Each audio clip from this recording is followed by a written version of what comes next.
Hello, everyone. This is Robert Paler, former Cal rugby player and now executive director of the Big C Society. Together with us today are Joe Roof, the president of the Big C Society, and our special guest today, Sebastian Sam, formerly of Cal Track and Field and more recently, LinkedIn. For the benefit of our listeners, Sebastian, I'm going to start with a little background on you. Sebastian attended high school in San Jose, where he was section champion in the 800 2 straight years and competed in several U.S. Junior Olympics meets. From there, Sebastian came to Cal, where he competed in the 400 and 800. He posted Cal's top times in the 800 in both 2009 and 2010, was a two-time All-American, and graduated in 2012 with a degree in American Studies with a focus in entrepreneurship and innovation. Sebastian, thank you for being here. Welcome to the podcast. Happy to be here. So, can you tell me the story of how you came to your first sales role with the medical device company, Karl Storz Endoscopy? And in your response, I'm hoping that you can describe the steps that got you there, beginning with the day that you graduated Cal. For example, how did you make the choice to go into medical device sales in the first place? Why were you drawn to sales? Describe the networking, interview process, training, and so forth that were required to ladder into that first sales role. Yeah, that's an excellent question. And one I typically go back to probably on a monthly basis to re-inspire myself. I've been in sales now for almost 10 years. And I look back on how I got here, and it did start with that role at Karl Storz Endoscopy. It really goes back to about May of 2012, where a string of injuries basically caused me to say, I'm no longer going to run track. And I had to take that deep swallow, and I had to look at myself in the eye and say, what's next? Like most athletes do. And what's next for me was, hey, let me hop on a website called LinkedIn and find a job. And let me start messaging as many people as I possibly could. And this was back in the time when there was like Facebook and instant messaging and things like that. So direct messaging was pretty easy for me. And I just sent messages, as many messages as I possibly could, to recruiters and to Cal alumni. Turns out that one of those Cal alumni has a dad who owns this medical device company. And I had a dinner with him one night and my friend. And while we were at dinner, simply put, he said, hey, I have an opportunity for you. I know you went to Cal. I know you were an athlete. We're looking for diverse professionals in this leadership rotational program. And I said, okay, it sounds pretty interesting. The main thing that caught my ear was that it's German. Karl Storz is a German medical device company. And I'm half German. So I said, okay, I'll give this guy some time. And it turns out that the rotational program that they were creating allowed for 6 months in sales, 6 months in marketing, 6 months in product, 6 months in customer service or customer success. I was like, great. I have absolutely no idea what I want to do after my track career. And this little opportunity will shed light into every job function that I might possibly need to know. And then I can, down the line in 2 years, I can just pick what job function I like. It was in that process of going from product to sales to marketing where sales just stood out. I mean, I had the opportunity to work with some of the biggest sales guys at the company. These guys were selling millions of dollars worth of medical equipment to hospitals. They were national leaders at what they did, and I essentially just rode their coattail. I figured out exactly what a sales rep does. They pointed me in the direction I needed to go from day one. A lot of it was grunt work, but at the end of the day, a lot of sales is grunt work. And they just exposed me to the role. I was out in the field. I had a bag filled with literally, I don't know if you've seen the movie Pursuit of Happiness. Will Smith is out in San Francisco slinging like a medical box. Basically what my job was. I was entering the basements of hospitals. I was in the operating room for hours on end. And I was speaking with people in purchasing and finance, people in scrubbing, cleaning the medical devices and equipment. So it just allowed me to gain exposure to not only sales, but just what people do in work. Like I had no idea graduating from Cal what people did 9 to 5. This role exposed me to all of that. And that's where I just officially picked up my knack for sales.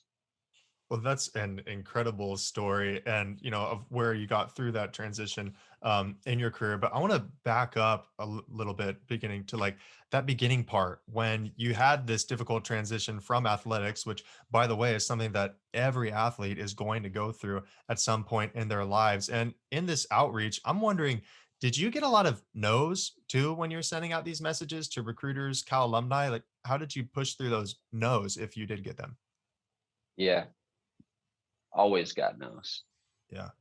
And same thing with being an athlete. Like no one really wants to believe you're going to be the fastest 800-meter runner at Cal until you put in the work to do it, and you just show people, right? And it's similar when you're reaching out for a job. The no is really a no response. You're not going to get a reply from everybody.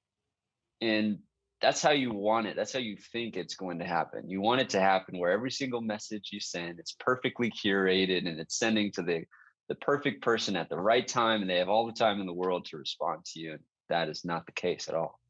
So back then, I remember just hopping onto LinkedIn.com and allow the ability to send connection requests to somebody and add a personalized note was how I overcame some of the barriers to which I did not need to pay for a subscription on LinkedIn. The barrier of LinkedIn is they try to filter you into paying for something, and you can send a connection request to somebody and add a 150 character note. So I created the perfect 150 character pitch of myself, me being an athlete, me going to Cal, and my explicit interest in their company, all within like that Twitter format, 150 characters. And I remember sending something like 50 connection requests a day, sending 50 of these messages a day during my last month or two of being a senior at Cal. So talking about the no is really just no reply, no response. And I just kept sending more and more and more. And that's what fueled me to figure out, okay, what is the perfect silver bullet here?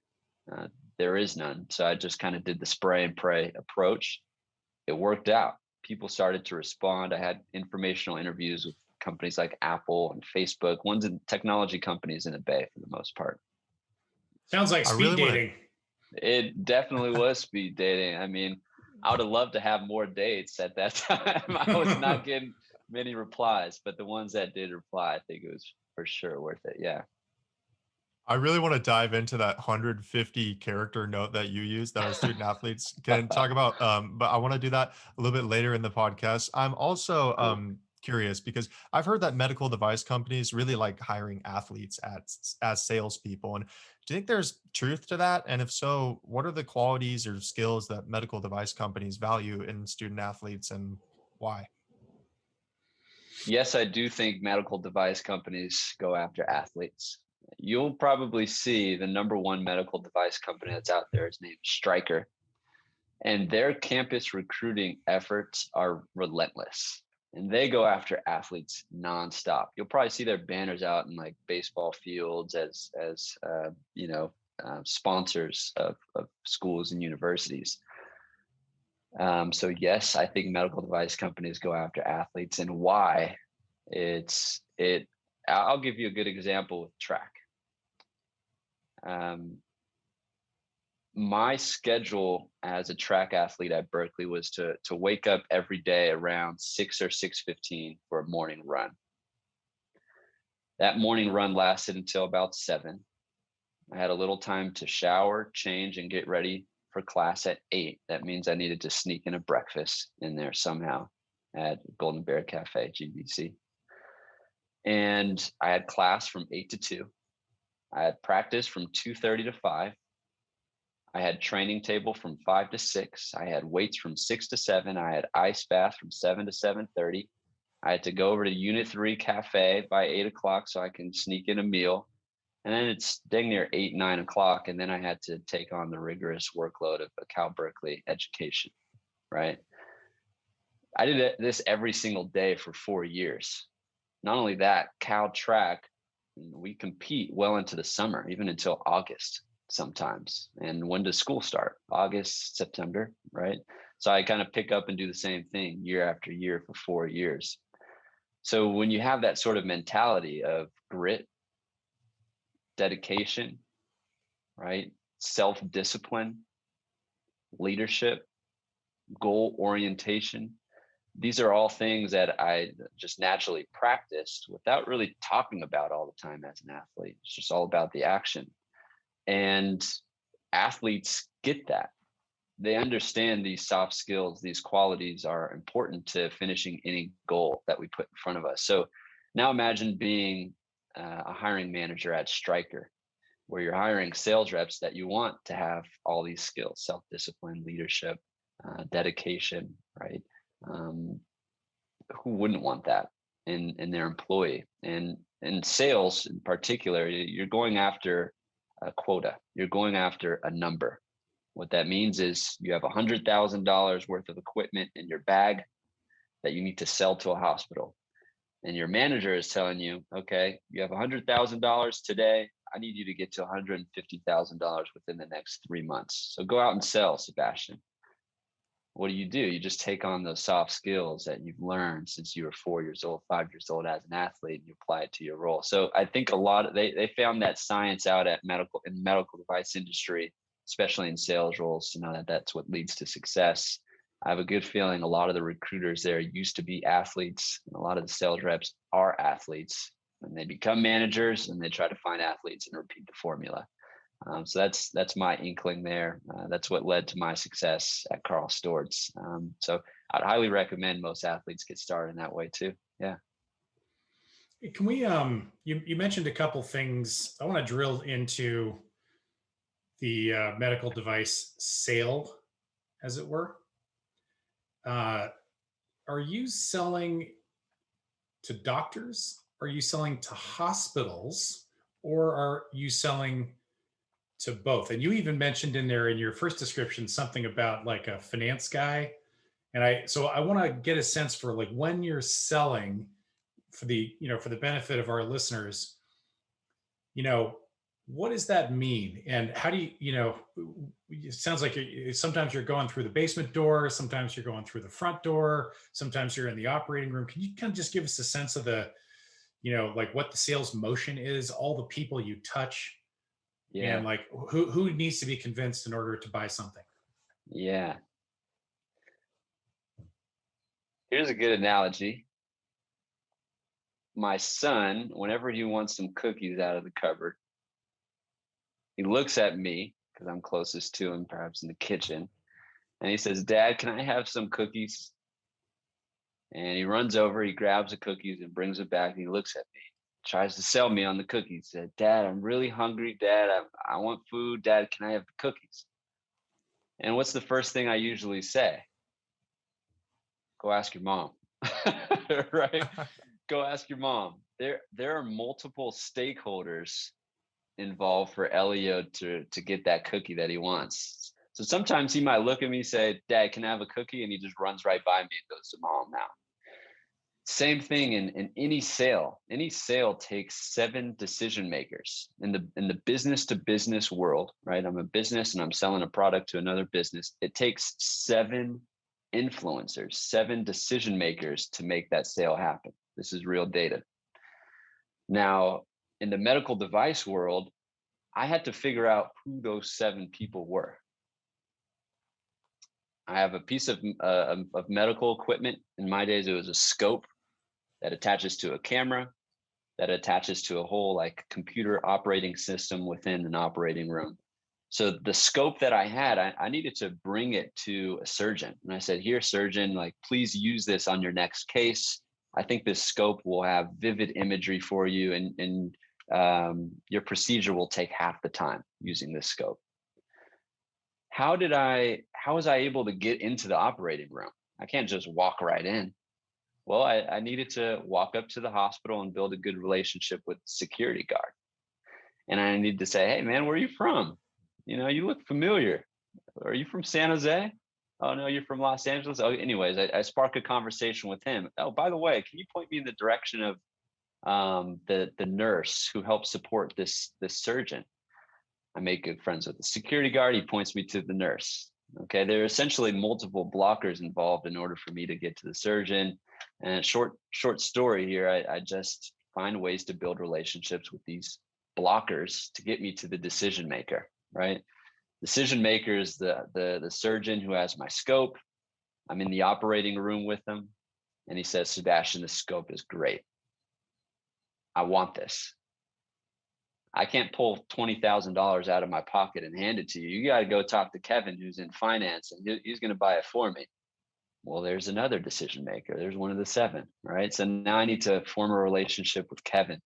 I need to figure out, what does Kevin like? What gets Kevin going? Was he an athlete? Where did he go to school? So, long story short, in this context, does Kevin work for the hospital and the flag of the hospital, like say CPMC or Sutter Health, or does he actually work for the doctor? He works for the hospital. Got it. He works for the hospital. So then are there any like additional, let's just say, hurdles that relate to, say the safety of your device, or, the certifications maybe that it has to have before it can become eligible for use in that hospital? Yeah. Is he the person that's going to vet those things, or does that exist? That's sort of. So that's a great question. The brand name of the company I worked for got me in the door most of the time. Got it. Karl Storz is a really well-known medical device company, and anything that we created had to be approved. And it already had, we can't walk in with something that FDA or whatever hasn't even approved to be in a hospital. We had to work through that whole logistical approval process, certifying process on our own as a company, Karl Storz, and then we can go to market and say, hey, surgeon, here's something that's approved that I think you should use, right? So, I had my company that I was working for, Kevin, and the hospital and the doctor, they were all working for theirs. In sales, I was the liaison between my company and what we were offering and the hospital purchasing it. Mm-hmm. Right. So Kevin then in finance would be the person to verify all this sort of information. Is Sebastian a real liaison? Does he actually work with Karl Storz? Is this medical device even approved? These are the things that I would essentially shepherd into the hospital and inform him on. So, I'm essentially an educator as a sales rep too. That's a good word to include there. I'm educating someone like Kevin and the surgeon and Susie, the nurse, and the security guard, all to build trust. Yeah. So this sounds like an enterprise sale. Would you agree? Is this or is it more of a retail sale, or, let's just say a retail sale might be somebody going into a Verizon store to buy an iPhone, and yep, they're the decision maker. An enterprise sale is, sort of what you described, where there's like levels of decision, like in different divisions of the firm. You've got the finance sign off, you might have a supply chain sign off, you've got the actual user, the doctor has to sign off, and so forth. So is medical device sales hybrid, or is it full enterprise? And think now forward a little bit to your LinkedIn job, where you're selling. You don't have to necessarily contrast it to LinkedIn, but I'm just trying to draw a distinction for our listeners so they can understand, like, what does enterprise sales look like, and like what does retail sales look like? And where does medical device sales fall in the middle of that? Yeah, I'm with you. Retail sales, I mean, a good example, there's a sports shop right across from Edwards Stadium.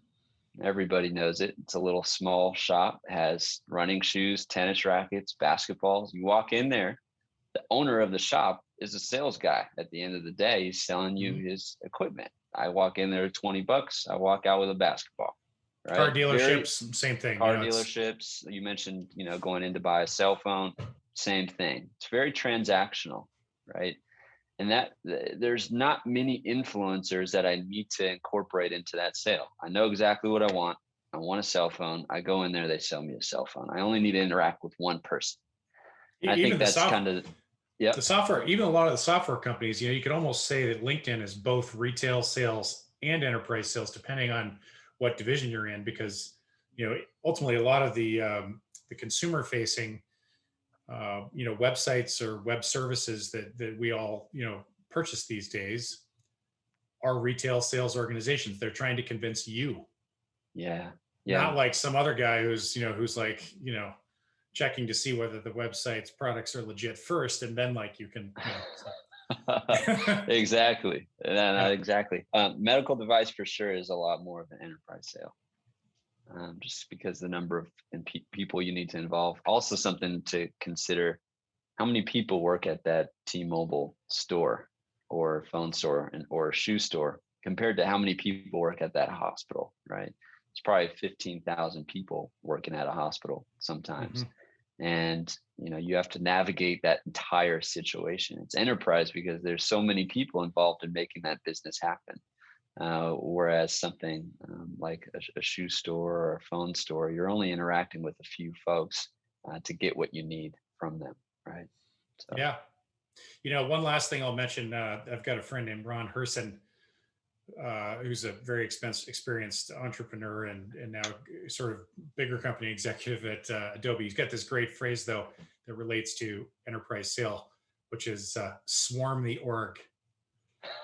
And you swarm the org, like you go like all through it for lots of different reasons, like the practical ones that you mentioned, because in fact, there are lots of decision makers along the way. But there's also another one, which is, in a lot of companies, the person who you're hoping to get to, sometimes they leave. And so if you're in a 6-month or a 9-month or a 12-month sales cycle, which isn't uncommon in enterprise sales, you better know like the next guy too. Otherwise, exactly. you've just like sunk, a lot of time, and your forecast is going to be way off. That's probably the biggest fault of sales, is people thinking it only takes one person to get the job done. And like you mentioned, that 6 months in, we all want our product to be sold in a day or a week. Some products are, but most, especially in enterprise or SaaS, take a month, even to a year, even 2 years sometimes, depending on how big the deal is. But yeah, if you only have one contact and that person ends up leaving, that means you have to restart back from square one. Imagine, a year or two of work being wiped away just because you put all your faith, all your eggs in one basket. Yeah. Good call out. Yeah, for sure. Sebastian, for the benefit of our listeners who may be considering a career in medical device sales, I want to dive a little deeper into just the regular day of life of medical device salesmen. You said you're on the road, driving from hospital to hospital with samples of products in your trunk, but how much time were you spending on the road? And were there times when you were cold calling all days, in the field on others? Can you describe the daily schedule, when you wake up, when you go to bed, what are the tasks and so forth? Yeah. My territory in medical device sales was from Santa Monica in Los Angeles. So I was in LA, all the way down to San Clemente, which is near San Diego. Imagine how many hospitals are in between that sales territory. I was accountable to touch each one of those hospitals as an account. I had to build relationships with each hospital that was in my territory. So, I mean, there's dang near hundreds of them. So my daily practice was to spend the first half of the day building stronger relationships with the accounts that I already had a relationship with. And my second half of the day was to find new accounts, find new hospitals to be reaching out to, new hospitals to be stepping into. And that's how I divided my day. The first half of the day, again, building strong relationships meant I was in the hospital with a surgeon who I've built a relationship with, and I'm in a case. I'm literally watching him perform, removing cancer from somebody's neck, removing cancer from somebody's brain. These are cases I've seen with my own eyes. I've smelled the burnt smell you get when you walk into an operating room every day. And I spent, first 5-6 hours of my day doing that. And the more often you're around and showing your face, as you know, the easier it is to build trust with somebody. So I would just try to be present. I would try to be there as a consultant to answer the questions of the surgeon.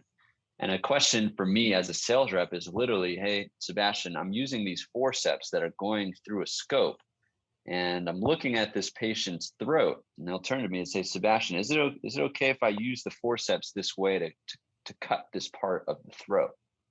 It's a pretty serious question to ask a 22, 23-year-old just graduating from college. But again, having that leadership skill, that presence to know and be confident and say, I've done my research. Yes, you're allowed to cut that with these forceps.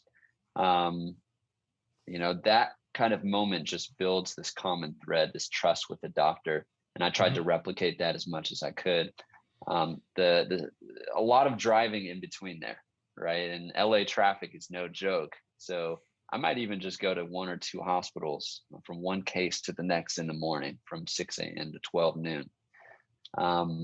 The next half of my day, I might just head home and open up my laptop or go to a cafe nearby or a restaurant. And great part is the company is usually sponsoring that meal because I'm on the clock and I can eat reimbursed lunch back to the company. And I'm sitting down, I'm opening up my laptop and I'm identifying different customers that I can reach out to. And by reaching out again, it's starting at square one, calling the administrator that works at the hospital. Hey, can you get me in contact with this doctor or this nurse? So essentially, as a sales rep, I had a book of business that my company shared with me. Hey, Sebastian, here's 50 hospitals in San Clemente and San Diego for you to reach out to, and here's their phone number. Start calling.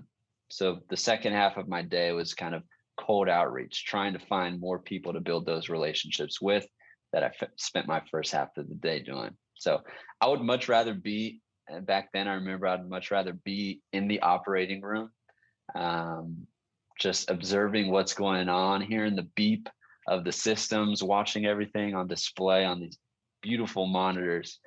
And the second half of the day was a little bit more tough. Again, it comes back down to the no's. Who wants to be told no over and over and over and over? You don't want to be that nosy, annoying sales guy, but part of the job. If you want business, you just have to sell. Interesting too. Hey, Rob, can I just make one quick interjection? Yeah. There's it sounds like the one part of your day is like Dale Carnegie, how to win friends and influence people. Just and then another part of this is the trusted advisor. You actually use the word educator, which is a really different image than, let's just say, like the people on the phone on the movie The Wolf of Wall Street or any other boiler room, or the stereotypical like pushy car salesman or whatever. It doesn't sound anything like that, does it? Oh, not at all. You have somebody's body on a table in front of you. Are you gonna mess up someone's dad or brother or sister? No, there's no way. You have to take this seriously. You can't mess up. Well, you can mess up, but you just, you have to do everything in good faith, with a good intention, a good mind and heart coming in. Yeah. And doctors have been doing this for years, and they see right through. If you walk into the room and you have this boastful presence and you're proud and you think whatever you're saying is going as a sales rep, think again. These guys have experience. These guys have wisdom.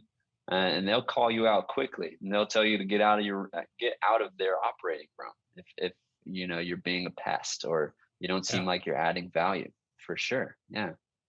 It also seems there's one other thing I just wanted to quickly say, that this job in medical sales, it sounds like they have the we'll call it the farmer, who's like cultivating their existing companies, and the hunter, the person who's out prospecting for new business, opening new accounts, all compressed into one role. That isn't always the case. There are some companies where that's divided, and you have, like, say, a customer success group, and then you have this sort of, externally facing, hunter group.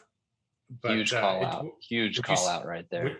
Would you say that's true in medical device sales? Not just the company you've seen, but other ones where that's sort of compressed, or is that just a function of that one company? Yeah. No, that's a great call out. And it's a good way to think about sales in general. because there are two types of sales roles. Like you mentioned, there's a hunter, I'm going to find business. And then there's the farmer, ones who are kind of reaping in business because they own the set number of accounts, right? They already own them. Medical devices, definitely, you're in a hybrid sales role. You're finding business for half the day, like I said, and then you're collecting business. You're making sure your business is nurtured, like the farmer would for the second half of the day. And technology sales, the way that most organizations are set up, are not hybrid. Most of them are set up, like you mentioned, with an account manager. Account manager is the farmer, and then the account executive. The account executive is the hunter going after business. And then there are some other hybrid kind of roles in between, like customer success or sales development, this sort of thing. Got it. Nice. I'm also wondering, did you consider industries other than medical devices for your sales career?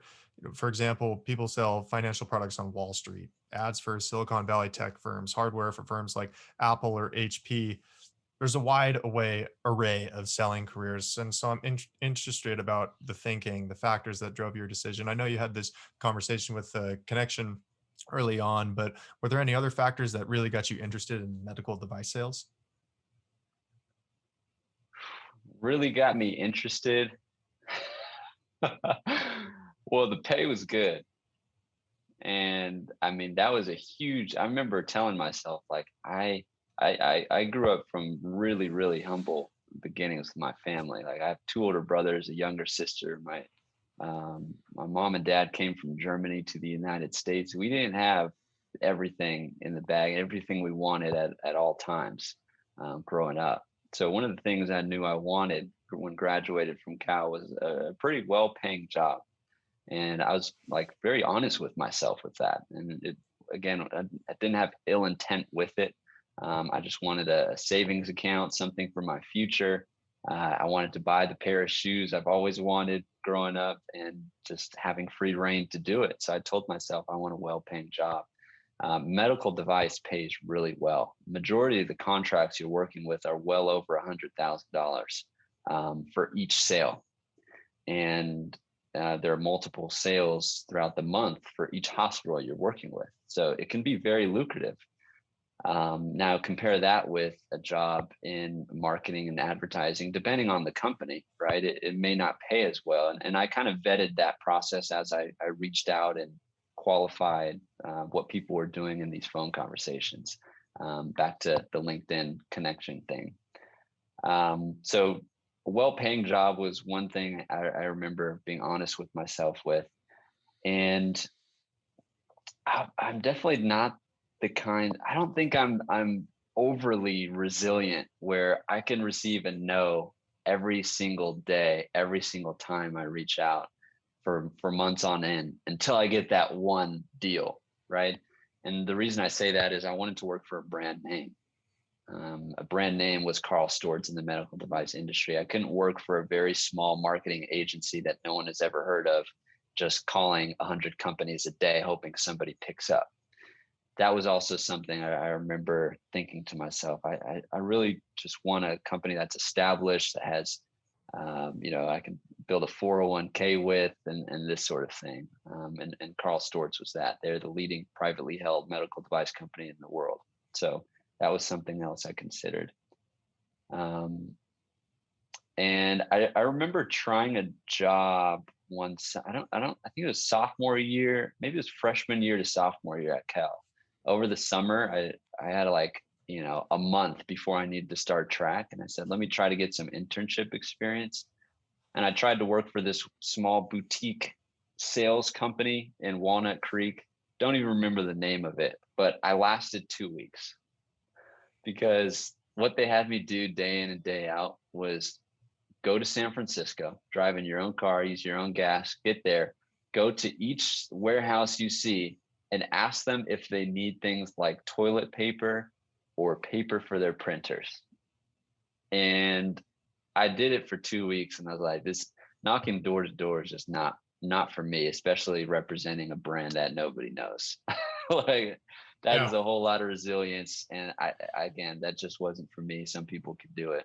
So Those are a Well, few factors. you've surfaced a really important topic here, which is, we're trying to sort of distinguish between the different sales jobs, the different sales opportunities, and to kind of like not rank them, but at least to distinguish, the elements of environment and so forth that like might make one alternative better than the other. Rob mentioned a couple of sales jobs. I'm going to sort of tie this into your narrative. Like Rob mentioned, like selling financial products on Wall Street. You mentioned that medical sales include really expensive devices. So because a lot of these sales jobs are have some element of commission in them, clearly if you're selling something that's more expensive, your gross dollars earned on that commission is probably going to be higher. So I have another question that relates to that. Like, so that's one dimension, sort of how much you earn per sale. Another is, you mentioned like the brand of the company, whether it's known or not, how difficult it's going to be for you to sort of get in the door with people.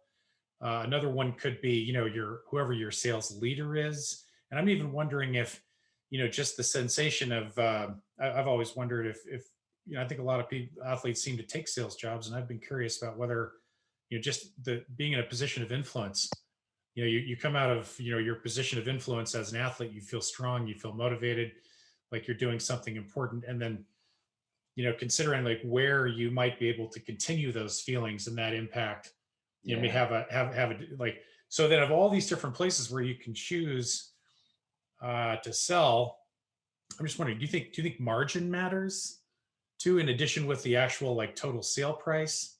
Like what are the considerations that like one of our listeners might, let's just say, let's pick like 3 or 4 that they say, look, apply these filters to the companies that you're considering, and then like you'll be able to stack them against each other a little bit better, like maybe price of item, margin of item, whatever it is. Yeah. A lot of that comes down to what you're looking for as an individual. What is that skill you're hoping to develop? What is that thing that ignites you, inspires you on a daily basis? Like I mentioned, for me, okay, commission needs to be right. The margin of how much I'm making for each sale I'm doing needs to be great. My commission for $100,000 deal, and the company tells me you get 1% of everything you sell, I'm not going to work for that company. Was it 1% of gross margin, or was it 1% of the gross sale?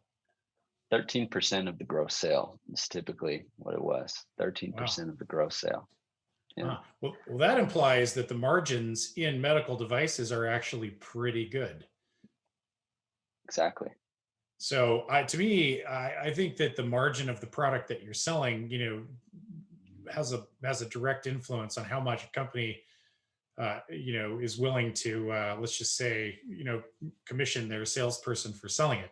And if they have the margin in the first place, like if you're, let's just say your gross margin on a product is 5% or 20%, something small like that, like you're not gonna be able to commission your salesperson as much. Would you say that's true? Yeah, definitely. I mean, I can see you're continuing your train of thought there. What are you thinking? Well, I mean, to me, this is sort of the same thing. If you're selling a financial product on Wall Street, where you're let's just say you're going to sell a bond to a mutual fund, Yeah. or if you're going to sell a piece of a medical device that costs like whether it's a Stryker gurney or an endoscope, where these things cost like 50 or 60 or $80,000 a piece. Yep. Yeah, that's you can make some coin that way. So everyone, by the way, no one should feel bad about wanting to make money, right? Particularly when you're just coming out of college. That's one of the key things. Like you want to think about what are you interested in, and also what sort of a lifestyle do you want to live. And finding the nexus of those two things is often like a great way to make your choices. And then I think this position of influence thing is also potentially interesting. Like in sales, you can get right out there like day one. Like you're not going to be on like a line job someplace where you're a cog in the wheel. Like you Yeah. are the tip, you're the tip of the spear. You're Yeah. out there, interacting with, professionals, learning about things from the front line. I think that's attractive to a lot of people. So if it sounds attractive to our listeners, like that would be a reason to consider sales. And I think the last thing too is that, sales, you sell in literally everything. If you're an entrepreneur, you're selling. If you're a parent, you're selling to your kids. Like if you're a business leader, no matter where you are, you're selling ideas to your staff and your team. Yep. And so it's an incredibly valuable skill, and it's really multi-purpose. So anyway, that's my little rant. Yeah. No, that's awesome. You'd be surprised at how many athletes don't really talk about money. Um, Money being one of their aspirations upon graduating. I think that, like, amongst friends, you might bring it up, but in a more formal setting with like a recruiter or, these workshops that I lead for athletes, I never hear athletes saying, yeah, I'm looking for a job that's going to pay me really well. I have, $50,000 of student debt and I need to pay it off quickly. I don't want interest rates to hit me. Those words aren't really coming out of athletes' mouths. And I think they should happen. Like that should happen. That should be a normal conversation. Yeah. And it was definitely a train of thought for myself, and again, money was a big factor. You mentioned another thing: working for somebody happens in any job. Who do you want to work with? Who do you want to report to on a daily basis? My managers that I mentioned were amazing. They're awesome people. That's a huge part of my vetting process. And I recommend that to every person, every athlete graduating and you're looking for a job. Who is this person that's managing your time at the end of the day? What kind of person is this? Are they just a quality human being? Or are they just so money hungry that no person in their sight matters? They just care about the bottom line. You want people that are flexible. You want people that are human, that are able to see you for you. You want people that can bring out the great qualities inside of you so that you can reach your potential. Sounds, Yep. I was going to say, sounds like you're talking about a coach. Yeah, that's exactly it. Imagine working for, think about your favorite coach. Imagine now going into the business world or any next job, and that coach that you loved is now your manager that you can just work with on a daily basis. You can make great money doing it. They're pushing you to your potential, and they allow you to think outside the box to help make their role better, to help make them look better to the company, right? That's the kind of person you want to work for. So definitely a part of the qualifying process when looking for a job. Are you familiar with, do you know who Bill Campbell is? Bill Campbell sounds familiar. He was the CEO of, and chairman of Intuit, but he's more recently he's gotten famous for coaching, just about every CEO of every gigantic tech company that there is, and is popularized within the Silicon Valley tech culture the importance of coaching as a senior leader. Yeah. So if anybody is interested, go look for a $1 trillion coach, and you'll start to see the importance of like having a great mentor coach as your boss, as it were. So that'd be another thing you could do if you're considering sales jobs and you're looking across the leadership that you'll be reporting into. Who can you learn from the most? One of our previous conversations with one of our Olympic swimmers, Bank Barron, who went on to be the CEO of Coke and Kodak and Absolute Vodka and a number of other companies. After consulting at McKinsey, and his guidance is basically go horizontal in the beginning, learn, be super curious, like try and find out as much about everything as you can early, learn the scales, before you start going vertical, and it'll pay off in dividends down the line. And he talked a lot about coaching, and when you listen to him, you just get this sense that he would have been an amazing leader, right, an amazing coach, and so like if I were looking for a sales organization these days, I'd be looking for that too. Somebody like him who could really teach you a lot. Definitely. And that's, again, the great part of being a student athlete. At the end of the day, I can find other student athletes at just about any company now. I can find Cal athletes at any company I look at. Find those Cal athletes, find out what roles they're doing, especially if it's in sales, find out what roles they're leading and try to reach out to them. That's our common thread. That's our connective tissue. And those are the people you're going to find that you love. So find those Cal athletes, they're around. Yeah, we'll definitely come back to that when we get to the LinkedIn part of the LinkedIn hacks part of our interview, which Rob was alluding to before. So nice. So bringing the conversation over to this transition that you had from selling medical devices to this selling software at LinkedIn, can you describe what drove that transition? How did you find the opportunity at LinkedIn? And in order to set expectations and standards for our listeners, I'm hoping that you can describe the job search and the interview process and any antecedent networking you may have done. Yeah. The transition to LinkedIn came when I wanted to support one of my friends in a philanthropic venture. So I was working at Carl Stewart's, and one day my friend approached me and said, Seabass, I'm raising money for Parkinson's disease, and I want to climb the highest peak in every state in the United States. Can you join me? And his mother had Parkinson's, and he worked for the Michael Fox Foundation in New York. And I said, yeah, I'll help you. So I literally told my management at the medical device company, hey, I'm going to go follow my friend and climb mountains. Imagine the look they gave me. And I had just something inside of me said this was the right move. And I left the company. I said, look, I'm going to go on a leave of absence. I'll come back and I'm going to go climb mountains and raise money. Unfortunately, while training, he had to put a pause and because of his mother, developed some other things. So the whole trip got paused. So here I am on a leave of absence, about a month out of leaving the company. And I'm just building more relationships at this point because I started to reflect and think, okay, do I still want to work in medical device? I grew up in Silicon Valley. I always had this knack for technology and interest in it and computers and building them when I was young. So I spoke with one of my best friend, actually. We went to high school together. We went to Cal together, and he started working at a company called LinkedIn. And he was a recruiter.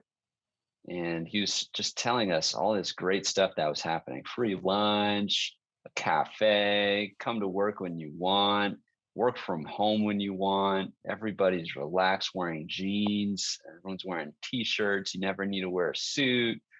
And he just kept hyping up LinkedIn. And before you know it, he found this role in sales development that he referred to me and said, Sebastian, I know you can technically go back to your medical device company in LA, but come back to the Bay and work for my company, LinkedIn.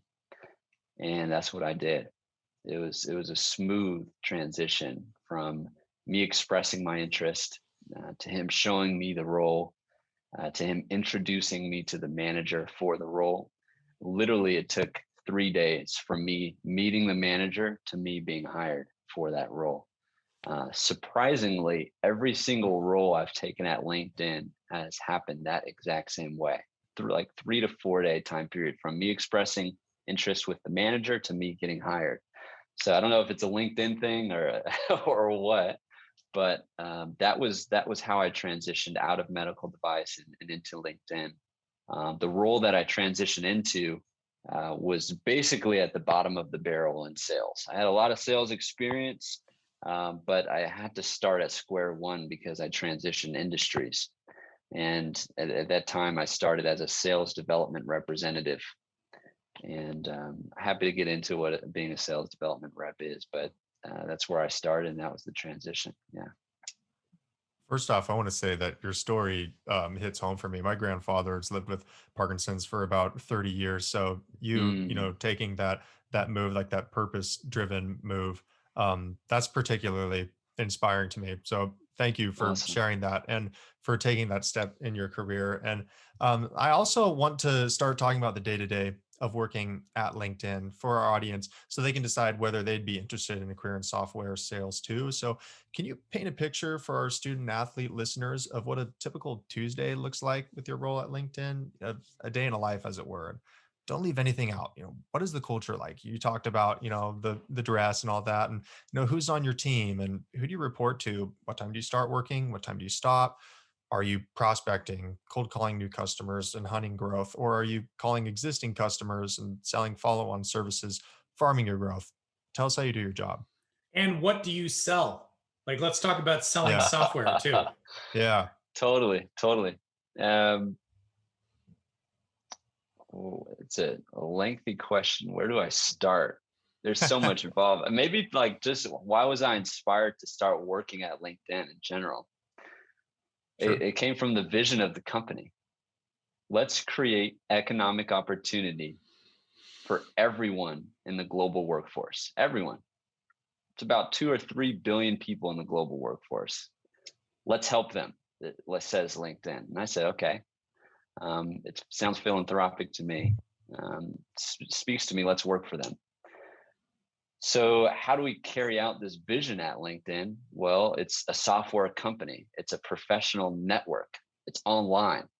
What that means is the founder, Reid Hoffman, said to himself one day, let's take these in-person connections we're building, the ones that Sebastian was doing at a hospital, going door to door and knocking, and let's bring it online. So let's create this online network to uplift opportunities for people to find jobs. That's how it started. And we created a software back in 2004 that allowed employers to post their jobs on a forum online and allowed people to apply to those jobs online. So instead of you handing your application in person, you can just hand it in online. Well, that allows for a lot more scale. Through the years, more people started to join LinkedIn. And back when I joined LinkedIn in 2014, we were around 90 million people with a LinkedIn profile. And in sales in 2014, well, 90 million people with a LinkedIn profile, you can do a lot with that. You can start to advertise to these people. Okay, who are those shoe store owners in Berkeley that I can send an advertisement to? Let me look at people's profile and send an advertisement to them. We allowed for employers to post jobs. Those were our two main engines, advertising and posting jobs. Our third engine around that 2014 timeframe was a division called Sales Solutions. It was our third biggest division. Sales Solutions helps sales reps sell on LinkedIn. I'm a sales rep. I'm trying to find a surgeon in Los Angeles. Let me type that in, surgeon, Los Angeles, and boom, here's 1,000 profiles that pop up that I can send a direct message to. Sounds kind of similar to me reaching out to recruiters just a few years ago, right? But now I'm helping sales reps sell on LinkedIn. So my entry, that's a bit of like the LinkedIn ecosystem at the time when I joined 2014. In sales development, the role that I came into, what I had to do was qualify opportunities. I needed to qualify companies as businesses that LinkedIn should work with and partner with. So sales development rep is what it sounds like. I need to develop a sale. I need to find a company. I need to find the right people at that company to reach out to build trust and a relationship with. And then I needed to share LinkedIn's offerings with them to say, hey, let me vet this. Are you actually a qualified company that should advertise on LinkedIn? So the division I was working at was LinkedIn marketing as a sales development rep. My territory was all of healthcare across the United States. So any healthcare company, I was the sales development rep to qualify that company as one that should spend money on LinkedIn to advertise. So my day to day was really cool because it started at like 9 a.m. and not 6 a.m. So that was a big perk. We had a cafe at the bottom floor of our office, so I can walk in and get free coffee. We had a kitchen on every single floor where I can get any kind of candy I wanted, any kind of cereal I wanted, any kind of like Gatorade or juice soda that I wanted. And any cereal that I wanted. That was a big perk for me. And the typical day to day was just get into work. I'm in a cubicle type of area. I was on, I think, the 17th floor of a skyscraper in San Francisco. One Montgomery was our office, and I just remember being able to look out all over San Francisco. That was kind of my view on a daily basis. I was in front of a computer, just like I am now, just like we have been during COVID. And I had a team of about 10 other sales development reps. They focused on different industries, right? I did healthcare, some did retail, some did entertainment, some did finance. And our role was to essentially get handed an Excel sheet filled with all of the healthcare companies that exist in the United States, and phone numbers and names next to these companies. And we needed to build some sort of connection with these people next to the names on the Excel sheet, right? So here you are huddled around like 10 other people that are around your age, 22 to 26 years old, recently graduated from college. And you're building camaraderie with your teammates sitting next to you in, cubicle type of open format on a floor plan overlooking San Francisco. And you're calling upon healthcare companies. The good part about a sales development role with a good brand at LinkedIn is that many of these healthcare companies are trying to reach out to LinkedIn. They're calling us. They're coming inbound, we call it. So outbound sales development means I'm doing a lot of calling. Inbound sales development means, hey, I'm receiving calls saying, hey, Sebastian, we want to work with LinkedIn. How do we get started? That was a great time for LinkedIn, especially in marketing. We were just getting started, and that role was awesome. It gave me just all the experience I needed to build connections internally at a really cool company like LinkedIn, but then externally with these healthcare partners that I already had experience doing in medical device. So it was a very easy conversation for me to have. I got paid on every single opportunity that I qualified. Once that opportunity was qualified and became real business for LinkedIn, essentially, as soon as they spent money on LinkedIn advertising, I got paid a small commission. So I had to just qualify as many of those companies as I could in a month. And that was my role, sales development at LinkedIn. Can I'm going to just try and do a little bit of a summary recap there. Yeah. Again, let's just say one of our listeners is considering this, like LinkedIn as an opportunity. Great environmental features, perks, a lot of those, like the lunches, the lax dress code, the coming in at 9 and so forth. I was also wondering, and it sounds like you did have some performance elements in your comp there that you just mentioned, but it wasn't all commission, right? Now you're at a company that probably has like a base and some performance. Is that right? So that's kind of a distinction from like a medical device job that's going to be more heavily weighted to commission only. Yep, exactly. Or really heavily sort of biased toward commissions and quotas. Hunt what you kill, eat what you kill sort of environment. And I just want to touch on that for just a minute. It's a little dangerous to generalize, but just give me a little latitude here. It's my understanding that quotas can cause some people stress. I haven't heard of that before. Where'd you hear that? Particularly like when people are thinking about new job, like would I want to take this job? Like, oh my God, I've got to go. What if I don't sell? I'm not going to make any dough. And that can put some people completely off of selling as a career altogether. So can you? But I know at LinkedIn it's a little different. Can you talk about how your compensation plan works? It might have some RSUs tied to it. It might have base. It might have these performance elements. And like, how did you more generally? This you can sort of think back to your medical device sales. How did you get comfortable with this sort of sink or swim, transactional performance environment of selling? And how did you systematize your approach? To make that less scary. Yeah. Well, I mean, fight or flight is a very good way to put this. In medical device sales, if you're not fighting to close business to make the sale happen, you're not getting paid. If you don't sell, you're not making money. And then turn around and go to many technology companies, especially in the sales development role. It's, hey, we'll pay you a base amount. And, this is tens of thousands of dollars. You get paid every 2 weeks, right? You'll get your 2-week check.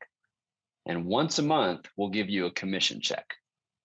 And that commission check is, hey, everything you sell, you get a cut of it, right? So that's how most technology sales roles, compensation plans are handled.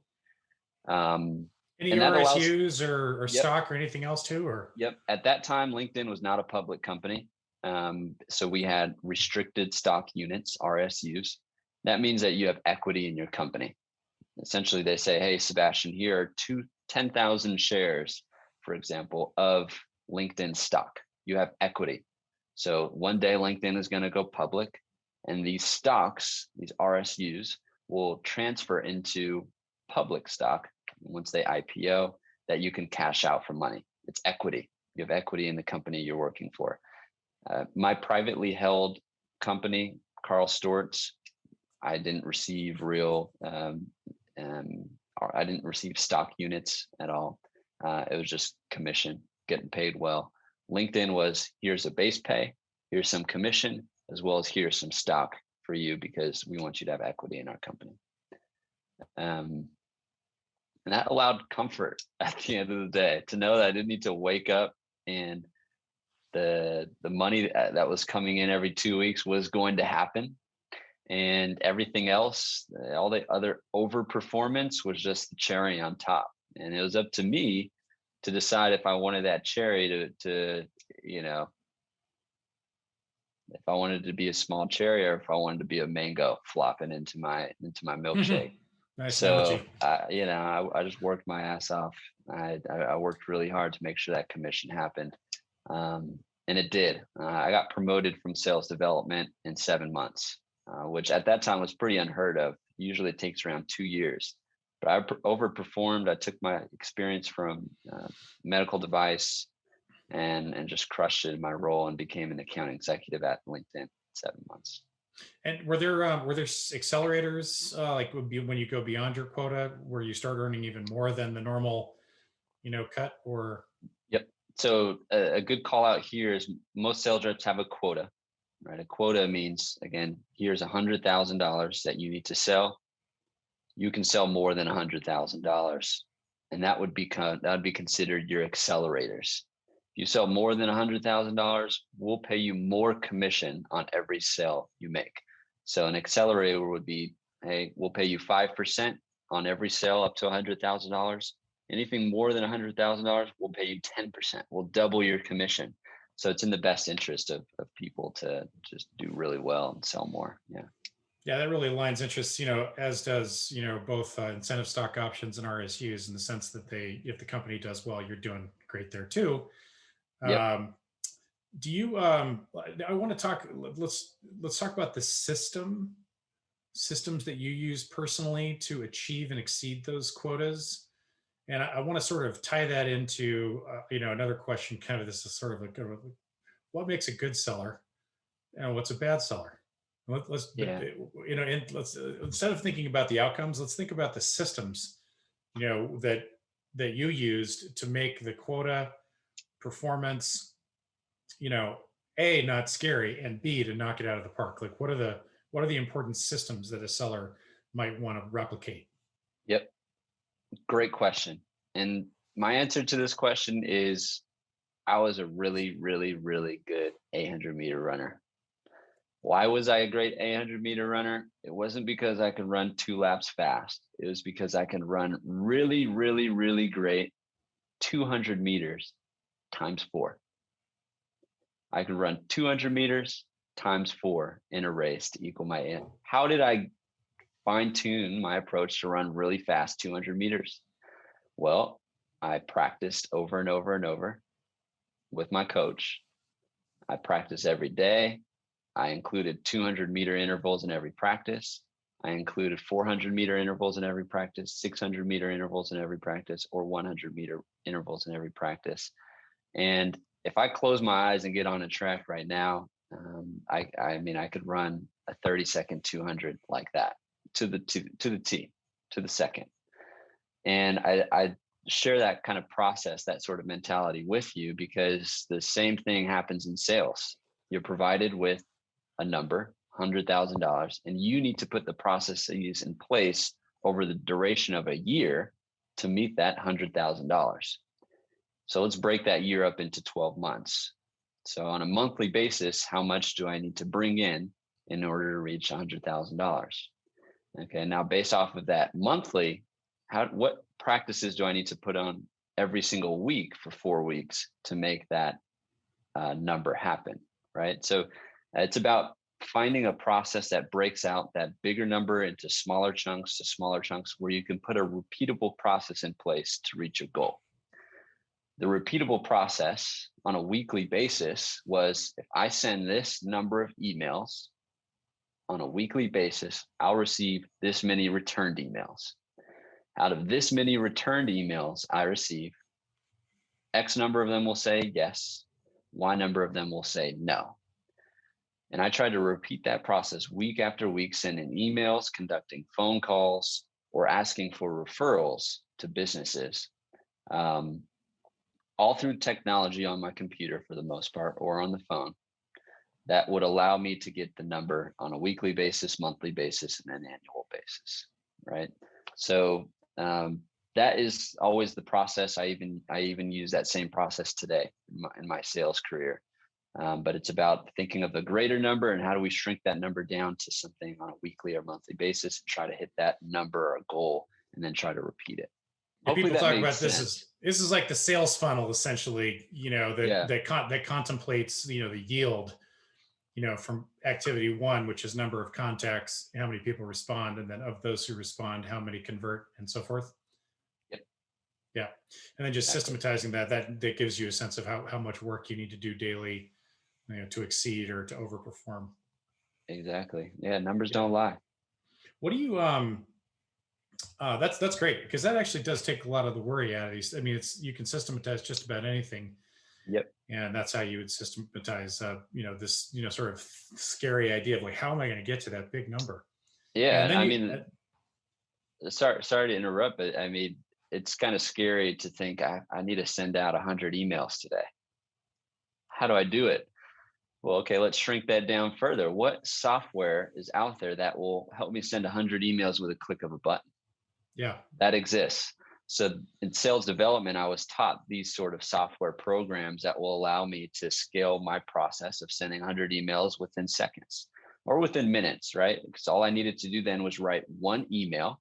So I'd write that email out.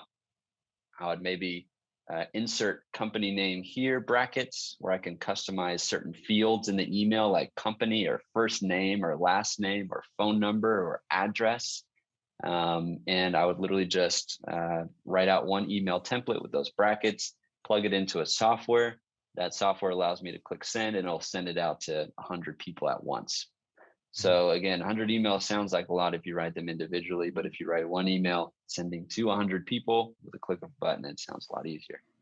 Okay, let's return to the subject of good seller, bad seller. What do great sellers do, and what a kind of average or mediocre sellers do? Great sellers assess the needs of companies, assess the needs of their buyer, and come up with a solution that fits their need. Great sellers find the needs of their buyer and come up with a solution that fits that need. How do you do that well? What are the sort of sensibilities that allow you to find the needs of your buyer? Google is a powerful thing. I love to say, do your research. Yeah. Before you hop into an interview, like, do some research to figure out who this person is and why they even decided to take this interview with you. Were they an athlete? Are they coming from the same town you're from? Did they run the 800? So they decided to take the call and they're interested. Same thing for the people that are buying from you, right? Why did they decide to take a call with you? Do some research beforehand to figure it out.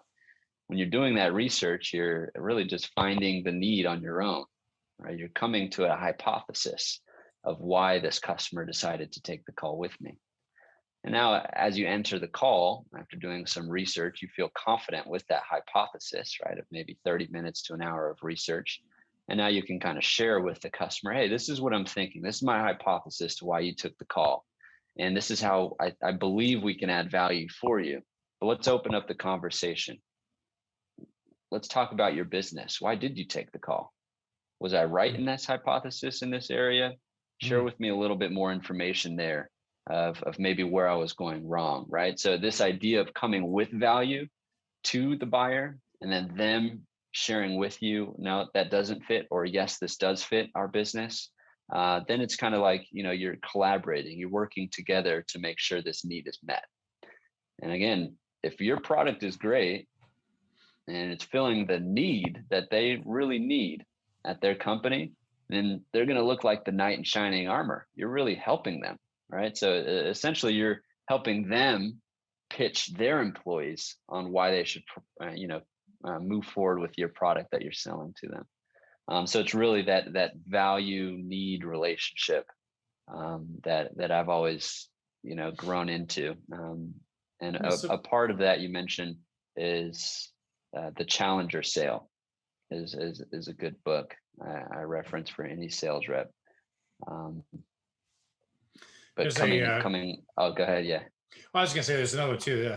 Three Steps to Yes by Gene Bedell is also a great book. That's a great book. It really references. I think what I was just hearing from you is that salespeople like learning, researching, making sure that you're the most informed so that you can be an educator, which is a word you used previously. Yeah. And I think the second part that you didn't say this, but you were actually exhibiting it, is like trying to be a good listener, like asking lots of questions, like learning about the customer's needs, just purely by being an excellent listener and having good questions because you did research. Is that more or less what you were? Active listening is super important to being a great seller. Active listening and creating space to not talk. Like a great part of sales is asking a question and then just being quiet. Do you think that being like charismatic is required for selling? Actors are great sellers for sure. Actors are great sellers. Like, there are certain points like you have to sell the dream. Like people aren't going to do a ton of research on your product. You are the liaison. Again, you are the one that's sharing this wealth of knowledge, this solution with them. You have to share the vision. All right. You have to get them excited. How do you get somebody excited? Well, you have to elevate your voice sometimes. You have to turn on your webcam and make sure they can see your eyes and see you smiling, see you're presentable. Again, and doing things like your research and pausing throughout the conversation, being that active listener are truly important too. Yeah. Anything that generates trust, I think, is the right, whatever that is. I mean, for some people, charisma actually might not be the thing that generates trust. But if you're whoever your customer is, if you understand them well, essentially through whether it's through listening or research or right questions, that's kind of always the right place to focus. But innately curious. I'm always curious, always learning and always curious. Those are two things that work really well. And I mean, you made the point too. Imagine your buyer is an introvert. Imagine they're someone who doesn't like interacting with people too much. And here you are trying to be the extrovert to sell them on something. Well, it's going to rub them in the wrong way. So really knowing who your buyer is, the persona of your buyer is really important. Not only their role in their company, right? And it goes back down to you have to sell to 7 people within a company and all the gatekeepers. But then knowing what is the exact personality of the person you're selling to, usually before you hop on the call, is important. I mean, even inside companies, people do this. Like this is why people take tests like Myers-Briggs or 16 personalities or whatever else, because you realize like whoever it is that you're talking to, in order for them to hear you, to absorb whatever it is that you have to say, like you have to sort of say it in a way that agrees with like the way they communicate. So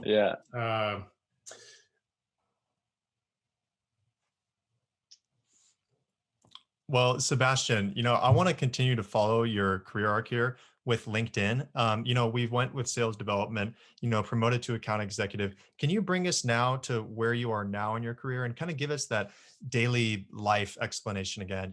What are you selling? Who are you selling to? What does the sales cycle look like, and so forth? Yeah. So LinkedIn grew from 2014 to where we are now. We now have 750 million people across the globe with a LinkedIn profile. 750 million. We have 35 million companies with a company page on LinkedIn. These are your employers. That's a ton of data to analyze, a ton of data to make use of. We found through the years that most employers did a ton. We became the leader in the world with helping people get hired, right, and finding jobs. Most people know LinkedIn that way. But then through time, we were listening to employers and saying, well, we hired the right person.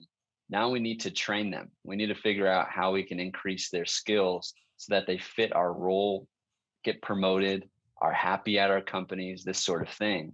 And we came in 2015, 2016 timeframe and said, well, we need to develop some sort of e-learning curriculum for employers. And we can develop this content ourselves because we have all the relationships with these employers and we can send them our content, or we can acquire a company to help us reach that vision of upskilling employees. So that vision became reality. We acquired a leader in the field called Linda. And Linda, was a platform, an e-learning platform that curated content or videos, courses for people to take to upskill themselves. I'm a marketer. I'm trying to learn Google AdWords. Let me access Linda courses and Linda will teach me. So we acquired a substantial course catalog from them, acquired the whole company, and we rebranded it. It's called LinkedIn Learning. Now, that's where I work today. I work in the division called LinkedIn Learning, and I'm a relationship manager. I'm the farmer. I have a book of set accounts or companies that I collaborate with, I partner with on a daily basis. It's 50 companies. And I have to essentially sell my product, LinkedIn Learning product, to these companies. Now, they already have an active agreement. They already have an active contract with LinkedIn, right? One of our hunters sold them on the business of LinkedIn Learning. They've been using this product for maybe a year or two. And here comes Sebastian to nurture the relationship and make sure the company renews their business for another year or two. So we work on annual or 2-year contract basis within LinkedIn Learning. And I support some of North America's biggest nonprofit organizations. So any big brand in the nonprofit space you can think of, what they are doing is helping equip their employees with LinkedIn Learning and helping their employees develop new skills. I'm kind of the relationship manager within that process. Yeah. You're talking about companies like United Way, Boys Club, big firms Way, like American Red Cross, American Bar Association, NPR News. Yeah, all of those. Okay. Yeah. And can you identify any favorite sales books or sales mentors that you would point our student athlete listeners to develop their sales skills and understanding? I remember earlier you talked about the challenger sales, but specifically opine about what makes these resources great and why they're meaningful to you. Yeah. Honestly, the great selling mentors that I've had have just been my managers over the years, or my managers' managers, right? Like the people within the organizations I work that have been selling for anywhere between 20 and 50 years. And I just try to pick their mind to find the wisdom and experience they've had, and I try to apply it. Now, they have referred books, How to Win Friends and Influence People. I mean, it's not really a sales book, but it is. How do you win friends? How do you win customers? How do you build trust? The 7 Habits of Highly Effective People, right? Another great book. The challenger sale is something I mentioned because most times customers are going to tell you no, and you need to challenge them on data. You need to challenge them on information that exists of why they should change their train of thought or the way that they think and agree with you. So the challenger sale helped me overcome the dilemma of just always agreeing with a customer. When a customer tells me no, all right, I'm just going to go with them, and they told me no. But how do I use data to share a solution to get somebody to change their mind? That book was huge for me. So yeah, those are a few books. I also want to talk about a little bit more specifically about LinkedIn. And for anybody interested in working in sales at LinkedIn, which divisions have a sales force, and what is LinkedIn looking for in new employees? What are the interview tips that you might have for our student athlete listeners too? Yeah. So there are four divisions within LinkedIn that I mentioned before: LinkedIn Learning, LinkedIn Talent, Mhm. LinkedIn Marketing, and LinkedIn Sales. Each one of these divisions is selling subscriptions, right, at the end of the day, to help employers and help consumers. So these four divisions have sales roles, and there are about 6,000 sales reps that exist at LinkedIn out of 16,000 employees. Hmm. 5 to 6,000 of them are sales roles. These sales roles encompass sales development, account executives, relationship managers, and customer success managers. So you can find a sales leader or a hiring manager within all of these sales job functions. You can find teams to reach out to. You can find sales reps like myself to reach out to and learn from. The idea, if you want to find a role in sales at LinkedIn, is to find which division speaks to you. Excuse me. Do you want to help people find jobs? Well, LinkedIn Talent Solutions is probably helpful for you. Are you really into helping sales reps sell? Is that part of your personal narrative? Well, you probably should work in sales solutions. Are you into advertising and marketing and working with brands in that way? Well, LinkedIn Marketing Solutions has a place for you. So find out where your personal narrative fits across these four divisions, study these four divisions, and figure out where you fit in. And from there, find out what sort of job function in sales you like. Again, are you the hunter? Are you trying to find business? Do you like the excitement of chasing new companies on a daily basis and reaping the rewards of high commission? Do you like the farmer role where you're managing a subgroup of companies and helping them find success? Do you not like commission or chasing after business and you just like the success of the customer? This is a customer success manager. This person just partners with companies to make sure the company's finding success in using your solution, right? So these are just different job functions all within sales. So find out what speaks to you first, and then try to find the people within these job functions that you resonate with and want to work for. And another quick piece there is LinkedIn is great for referral business. You're 20 times more likely to land a role if somebody refers you. So with that being said, it's not about clicking the apply button on every single application nowadays. It's about finding a trusted connection within LinkedIn or any company you want to work for so they can usher you into the company. They can refer you into the company. As a matter of fact, they get paid when they do usher you in and you get the role. So these are a few things on how I'd approach it if I was a sales rep. Those are some absolutely valuable tools. I think that a lot of these student Yeah. athlete listeners just figured out how to find their way into LinkedIn. But I also want to talk about LinkedIn as a platform and as a Yep. tool, which we've been alluding we wanted to talk about in this conversation.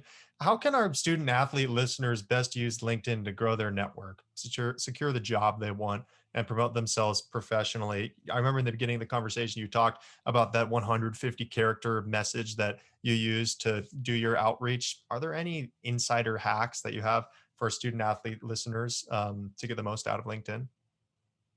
Great question. Many times I help athletes understand their own personal interest. What is your personality type? What do you see yourself doing in 5 years from now, 10 years from now? What are your goals in life? And typically it's about just finding a career that can support that goal to help you reach your potential in that area. An example was a student I was working with, and they said in high school, I was known as the shoe guy. I love Jordans, and I have no idea what I want to do career wise, but I know I love Jordans. All right. Well, what is it about Jordans you like? It's the community that Jordan shoes help me build. Anytime someone sees shoes, the Jordan shoes on my feet, They point them out. I start a conversation. It helps me build community. I was always known as the shoe guy, is what he told me. So I said, well, it sounds like you like to build community. And in some ways, community is kind of like networking, right? You're building something, and networking online allows you to build that community quickly. It also sounds that you like shoes and building the shoe building process. So he kind of like, we came up with him being a product designer. And LinkedIn was great because we typed in product designer in the search bar. We were presented with profiles, millions of profiles of people who were product designers. He said he liked the networking aspect of tech. So we looked up product designer within technology industry, and we came up with some roles and people that he can reach out to or apply to. So I would take this same practice for anybody that's using LinkedIn. Is find out what makes you tick. Maybe it's in sports, maybe it's outside of sports, right? Maybe you are into wealth management. Use LinkedIn as a search tool to do the research to find the people for you to connect to, right? Send those connection requests, have those informational interviews like I was having when graduating from Berkeley to figure out, is this the right role for me? Is this the right day-to-day experience I want? And at the end of the day, is it the potential that I'm trying to reach one day in 5 years or 10 years? Can I see myself doing it? So LinkedIn is no longer just let me click apply. It's now an ecosystem of people, jobs, of content, of groups to connect with, of schools and alumni to connect with, all at your fingertips. It's up to you to use and manipulate that data for your liking. So again, with that sort of data that I mentioned before, I'm sure you can grasp it. 750 million people with a resume and a profile, 35 million companies with a profile for you to connect with and learn about. So I've also been dying to hear, what is that 150 character message to that you were sending? oh man, I'd have to search through the archives. It was literally, I shared it with somebody recently. The number one response message on LinkedIn in a subject line is by mentioning the school or the school mascot. So it was something like the first message was, or phrase was, "Go Bears, dash, hi, I'm Sebastian. I run track at Cal, and I see you did too. Let's connect," or something like that. So it was always something like looking at their profile, I ran track, you ran track too, let's connect.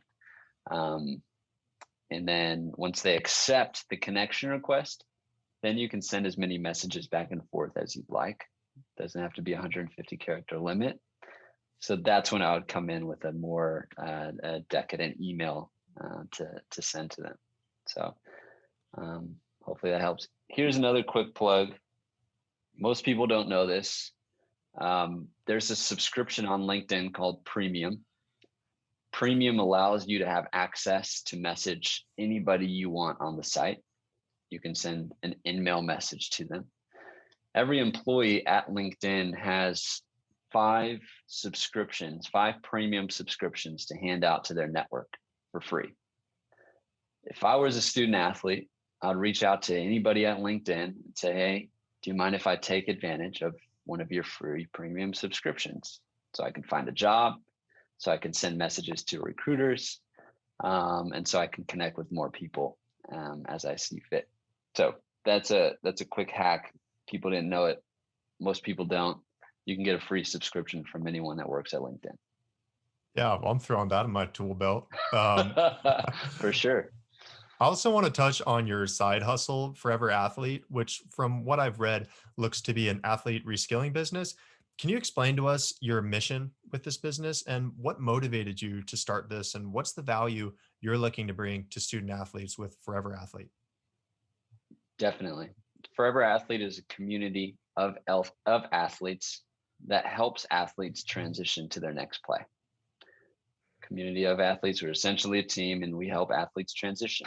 How do we help athletes transition? It's from individual consulting sessions. Let me hear about who you are and what you do.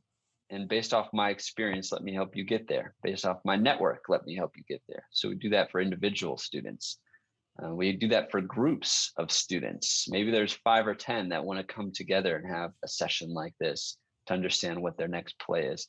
And we do this for companies or businesses. So think of Cal Berkeley. Hey, we have an entire student athlete department and we need a workshop about helping athletes build their resume or finding a job. Well, let's work with Forever Athlete to do that. So we partner with those three groups, individuals, groups, and then companies.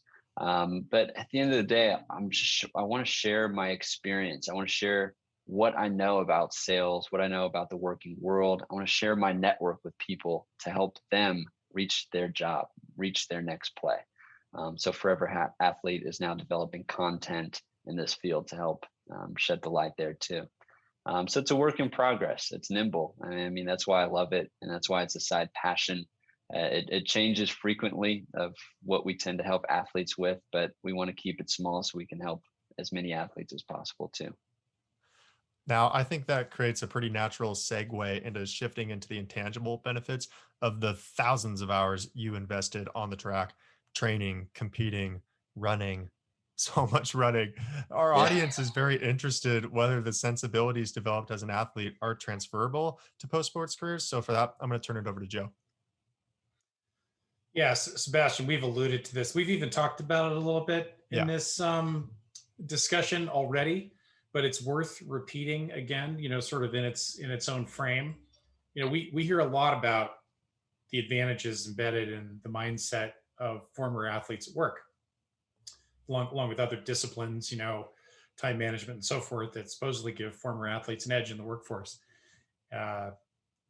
Stanford professor Carol Dweck has written about this in her well-known book Mindset, talking about how these things turn into confidence, and confidence turns into, sort of a virtuous upward cycle of success. So first, do you think that these sort of athlete mindset things giving people, who are athletes an advantage in the workforce is truth or hype?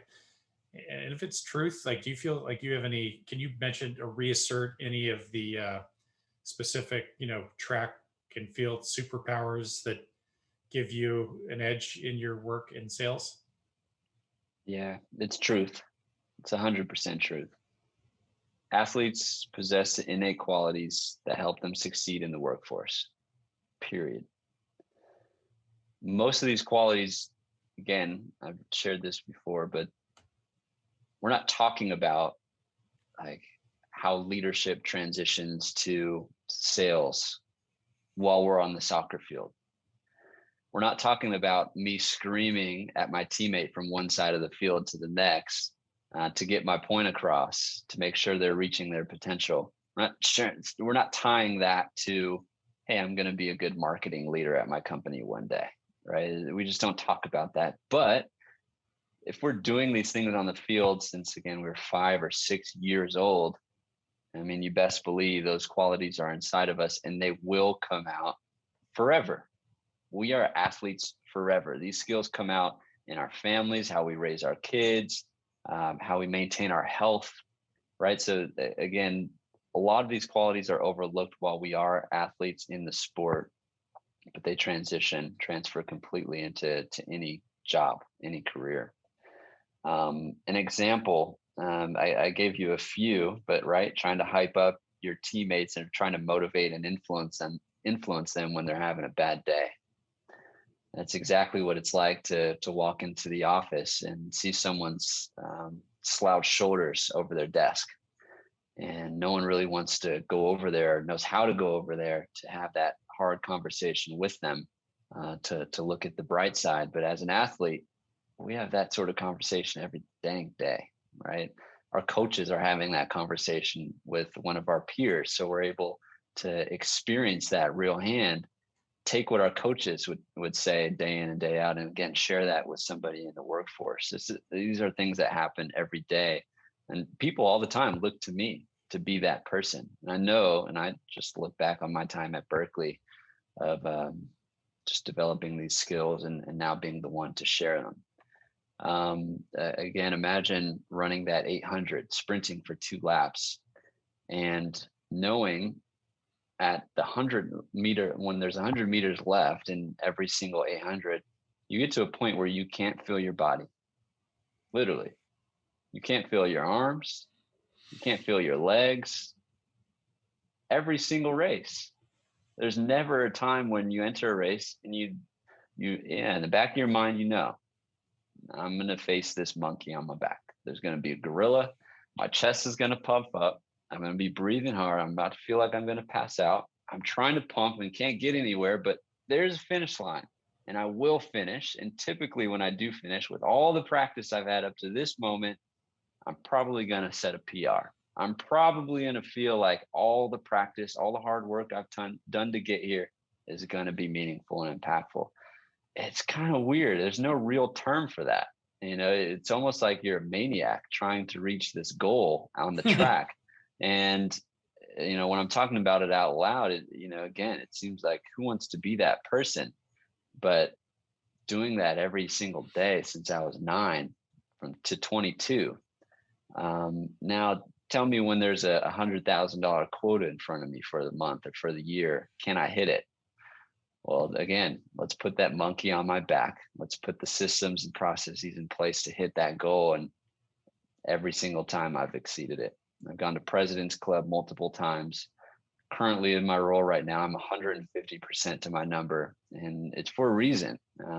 I most of my time, I just relay it back to, yes, my upbringing, my family and support. But just being an athlete at Cal just made the difference. Yeah, we've talked actually in previous shows about the physical and emotional elements of like really working hard towards a goal. You were just talking about like the last 100 meters, what that feels like. But what's interesting is like in a lot of the jobs now, like you don't have that physical tax anymore. It's just the emotional tax, which kind of feels, not to say it feels easy, but it's like easier. So I think that park. It's definitely one of the bits of athletic training that passes, to say nothing of the organization you mentioned, time management, starting with, at the crack of dawn and ending at the end of night and getting more out of those hours than anybody else. Yeah, that sounds really. Yeah, so my wife calls me corporate Kobe, and I take that Mamba mentality and apply it at work. And just, imagine you're sitting next to most people who haven't had that mentality their whole life. And it's easier than practice was, that's for sure. All right. Since we're talking about nicknames and you brought it up, Seabass. I mean, was it Christian Janikowski that had that first, or was it you? I mean, what? It was me. All right. That's an important thing for the record here, that we're just going to call out, old Janikowski is he's a copycat. You got that. Yeah. Okay. Yeah. All right. So as based on your business, you've literally called it out. Like 98% of our student athletes go pro in something other than their sport when they graduate from Cal. And then even those who do go pro in athletics initially ultimately go pro in something else later in their career. And we've heard poignantly from this group that the transition in self-identity from athlete to like the civilian post-sports you is really difficult. Our student athletes have described feeling untethered and deeply uncertain about who they'll become, how life will unfold, first steps to take and so forth. And we're wondering if, how old are you now? 31. Okay. If the 31-year-old self could say something, some general advice or career advice to your 22-year-old self, what would you recommend and what would you say? If I were to look back on my 21, 22-year-old self. I think about that moment when you were graduating and you were facing those same worries. Like, okay, I just got injured. I'm not going to be able to compete as a track athlete, professionally. Like, what would you say now to that person then who was experiencing those feelings? It's kind of what Yoda says. It's like, don't try it, just do it. There is no try, you just do. And after a while, that do or do not is what he says. Do or do not. There is no try. There's the exact line. But like, I would have put my hands in so many baskets out there. Like, the sky is, like, LinkedIn has showed me the sky is the limit. I've literally looked at tens of millions of profiles in the past 7 years, tens of millions of people in their career. And there is no, there is no limit to where, like, your potential can take you. The only way to, like, really understand your potential is by doing things. Become not an entrepreneur, but an entrepreneur. Do things that, like, really excite you, that bring adrenaline to you, like track, or like track did to me, or what your sport did to you. Find that adrenaline rush, and find the job or career that aligns to it, and do it, and practice it, and fall in love with the process, and take the ride.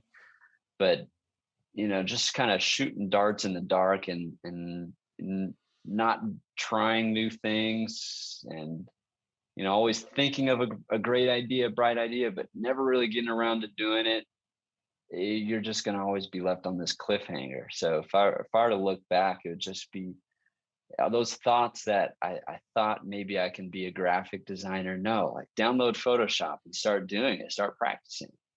I think I can, maybe one day run a marathon, even though I'm an 800-meter runner. Like, put on your shoes, go to Tilden and run every day until you can run a marathon. Just do it. Just keep doing it until you find something that really sticks. Usually the first one or two things you try out of college aren't going to be, your career or your lifelong dream that you're fulfilling.